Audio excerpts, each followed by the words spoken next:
নমস্কাৰ মৰমৰ ছাত্ৰ ছাত্ৰীসকল, আজি তোমালোকৰ মাজলৈ ব্যাকৰণৰ অন্য এটা বিষয় লৈ আহিছোঁ। বিষয়টো হৈছে বাক্যৰ শ্ৰেণী বিভাগ।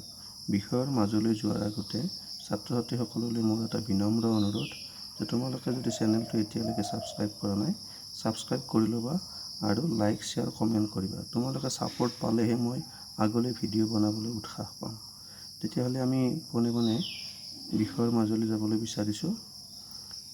আকৃতি বা গঠন অনুসৰি বাক্য তিনি শ্ৰেণীৰ। 1 নম্বৰ সৰল বাক্য, 2 নম্বৰ মিশ্ৰ বা জটিল বাক্য আৰু 3 নম্বৰ যৌগিক বাক্য। সৰল বাক্য, যি বাক্যত এটা কৰ্তা আৰু এটা সমাপিকা ক্ৰিয়া থাকে তেনে বাক্যক সৰল বাক্য বোলে। যেনে মই পঢ়োঁ, সি খেলে।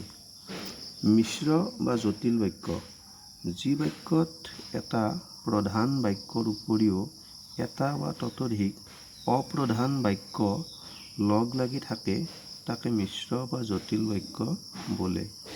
যেনে যিবোৰ ল'ৰাই বল খেলি আছিল সিহঁতেই পুখুৰীত গা ধুইছিল।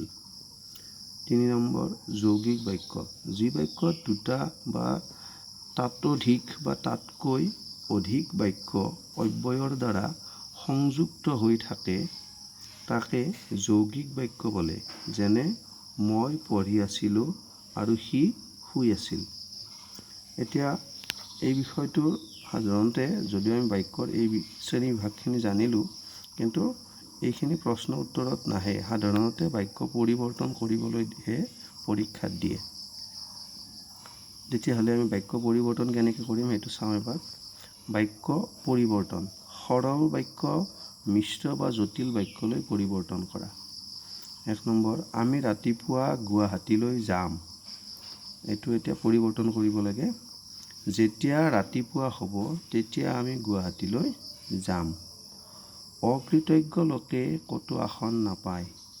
যিজন লোক অকৃতজ্ঞ তেওঁ ক'তো আসন নাপায়। 3 নম্বৰ পৃথিৱী ঘূৰণীয়া বুলি সকলোৱে জানে। পৃথিৱী যে ঘূৰণীয়া হয় সেইটো সকলোৱে জানে। বা অন্য ধৰণে কৰিব পাৰি, সকলোৱে জানে যে পৃথিৱী ঘূৰণীয়া।